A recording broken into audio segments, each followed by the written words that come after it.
Hello friends, mom's kitchen by কাকলিতে আপনাদের সবাইকে স্বাগত। আজকে আমি আপনাদের সাথে শেয়ার করব ব্রেড রোল। এই ব্রেড রোল বানানো যতটা সহজ ততটাই কম উপকরণ লাগে আর সময়ও খুবই কম লাগে। তাহলে চলো রেসিপি দেখে নিই। ব্রেড রোল বানানোর জন্য আমার লাগছে আলু। এখানে আমি 3টে মিডিয়াম সাইজের আলু সিদ্ধ করে নিয়েছি। এবার আমি ম্যাশ করে নেব আলুগুলোকে।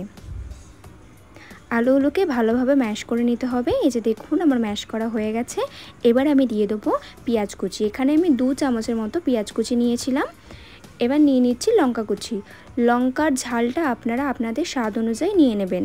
এবারে দিয়ে দিচ্ছি ধনে গুঁড়ো 1/2 চামচ, কাশ্মীরি লঙ্কার গুঁড়ো 1/2 চামচ, হলুদ গুঁড়ো 1/2 চামচ আর গরম মশলা 1/2 চামচ। আর নুন নিয়ে নিচ্ছি, আপনারা আপনাদের স্বাদ মতো নুন নিয়ে নেবেন। এবারে এই মশলাগুলোকে আমি আলুর সাথে ভালোভাবে মাখিয়ে নিচ্ছি। এই যে দেখুন আমার পুরটা রেডি হয়ে গেছে। এবার আমি সাইডে 5 মিনিটের জন্য রেস্টে রেখে দিচ্ছি। এবার নিয়ে নিচ্ছি ব্রেডের এডসগুলোকে আমি চারিদিক দিয়ে এভাবে কেটে দিচ্ছি। এই যে দেখুন ব্রেডটা আমার রেডি হয়ে গেছে। এবার আমি একটা পাত্রে সামান্য জল নিয়ে নিচ্ছি। জলটা কিন্তু আমি রুম টেম্পারেচারে থাকা জলটাই নিয়েছি।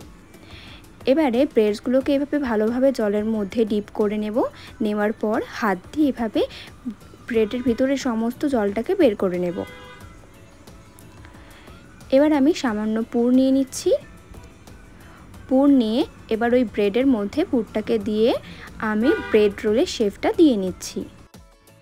খুবই আলতো হাতে ব্রেড রোলের শেপগুলো দিয়ে দিতে হবে, না হলে ভেঙে যেতে পারে। এই যে দেখুন আমার একটা ব্রেড রোল রেডি হয়ে গেছে। ওই একইভাবে আমি বাকি ব্রেড রোলগুলো রেডি করে নিচ্ছি।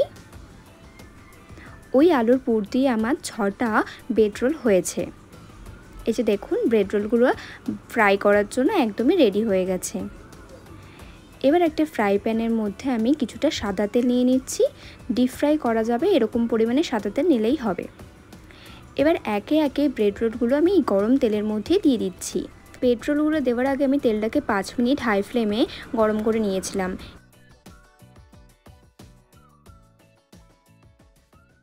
এরকমভাবে 1 মিনিট থাকার পর আমি ব্রেড রোলগুলো হালকা হালকাভাবে উল্টে দেব। গ্যাসের ফ্লেম মিডিয়াম টু লোতে রেখে এই ব্রেড রোলগুলোকে ভেজে নিতে হবে। গ্যাসের ফ্লেম কিন্তু কোনোভাবে হাইতে রাখা যাবে না, তাহলে এই ব্রেড রোলগুলো পুড়ে যেতে পারে। এটা আমি ততক্ষণ ভাজবো যতক্ষণ না এটা গোল্ডেন ব্রাউন কালার হচ্ছে।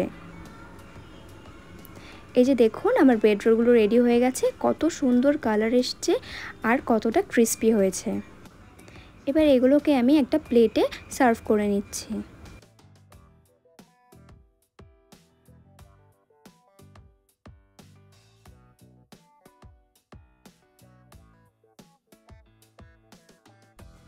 এই ব্রেড রোলগুলোকে আমি টমেটো কেচাপের সাথে পরিবেশন করলাম।